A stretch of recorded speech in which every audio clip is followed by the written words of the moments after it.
So, you know that feeling, right? That little spark of a brilliant idea. But then, the hard part kicks in. How do you turn that spark into something real? Something people will actually get behind and, invest in? Well, today, we're going to break down the exact roadmap to do just that. Okay, so you've got this game-changing concept. Awesome. But now what? Seriously, what's the very next step? Do you just start coding? Do you write some massive 50-page business plan? It can feel super overwhelming, right? But here's the good news. There is a clear path forward. And boom, here it is, a proven two-phase roadmap. First, we're going to cover what's called the discovery and strategy phase. This is all about building a rock-solid foundation. Then, we'll jump into the sales pitch phase to figure out how to actually communicate your ideas so people listen. All right, let's dive in. All right, first up, Phase 1, Discovery and Strategy. I want you to think of this as the architectural blueprint for your whole project. Seriously, it's the crucial homework you have to do before a single line of code gets written. The core principle here is actually really simple, but it's so powerful. You absolutely have to understand the landscape, the world your idea is going to live in. I mean, you wouldn't build a house without surveying the land first, right? Well, it's the exact same idea when you're building a product. So this whole phase, it's really built on three essential pillars. First, market research. Second, what we call problem framing. And third, process documentation. Let's break down exactly what each of those means. Okay, so market research. What's that all about? It's really just about sizing up the opportunity. Like, is this a tiny little niche problem or is it a massive one? Who are you up against? Who are the competitors? And here's a pro tip. You gotta leverage modern tools like Perplexity or Gemini. These things let you just pull together information and analyze the market way faster and deeper than ever before. It's a total game changer.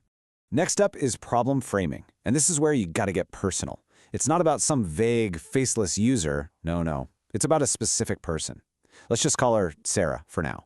What is Sarah's actual journey from start to finish? Where does she get stuck? What are the friction points? You need to know her pain points inside and out.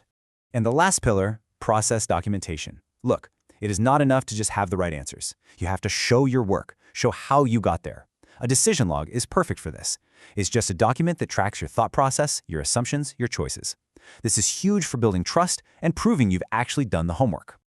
Okay, so you've done the hard work. You've laid the foundation. Now it is time to sell your vision. Welcome to Phase 2, the sales pitch. This is where that blueprint we talked about gets turned into a compelling story. Now, the context here is absolutely key. Imagine you're pitching to your CTO, a busy technical leader. You're not writing a novel, okay? You're creating a short, powerful pitch deck. The goal is pure clarity and conviction, and you've got about 5 to 8 slides to do it. Yeah, 7 slides. That's kind of the magic number we're aiming for. And it's not just some random number. It's a structure that's designed to tell a complete, persuasive story without wasting a single word or a single second of their time. So what's in this pitch? Here's the basic anatomy. It flows really logically. You start with the what and the why. That's your hook and the market opportunity. Then you move to the how, your solution, the prototype, and the tech architecture. And finally, you'll wrap up with the when and if. That's your roadmap, your financials, and how you're going to measure success. Okay, slide 1. This slide has one job, and one job only: make them care. And you do that by starting with Sarah's story. Remember her? You start with that specific, relatable problem you found back in Phase 1. You have to lead with empathy, not with technology. That's crucial. All right, slides 2 and 3, they work together like a 1-2 punch. First, on slide 2, you zoom way out. You show just how big this market is. You turn Sarah's personal problem into a massive business opportunity. Then, bam, on slide 3, you zoom right back in and introduce your solution, the brilliant concept that solves her problem, but at scale. Look, anybody can talk about a great idea. That's why in slide 4, you have to make it tangible. A simple screenshot, a quick mock-up, a wireframe, anything visual. It instantly makes your solution feel real and something they can actually understand. It is all about showing, not just telling. Okay, slide 5. Now this is the slide that gets a CTO to start nodding their head. This is where you show your technical credibility. You don't need to get lost in the weeds and detail every single line of code, but you do need to show that you've thought through the core components of how this thing actually works. So what does that mean in practice? Well, it means answering some pretty fundamental questions, like how does the front end talk to the back end? How does the AI agent fit in?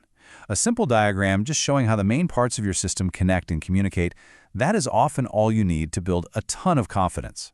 Slide 6 is where you prove you're not just a dreamer, you're a planner. This connects the dots. It shows your immediate tactical 6-month feature map, but it also links it to your bigger, more ambitious goals for year 1, year 3, all the way to a 5-year financial projection. It basically tells them, I know how to get from here to there. And finally, slide 7, the accountability slide. How do we know if we've won? How do we measure the impact? A great idea has to be measurable. You need to define the key metrics that will prove your solution is actually doing what you said it would do. This just shows you are laser-focused on results. And that's the pitch. So there you have it. We went from that raw, fuzzy idea through the tough blueprinting work of Phase 1 and turned it into the compelling story of Phase 2. And you see, this isn't just a roadmap to build a product, it's a roadmap to getting that yes.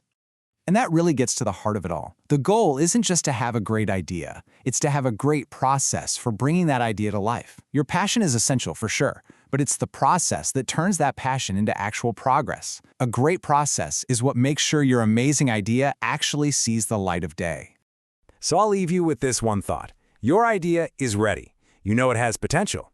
But is your process? Is your process as strong as your concept?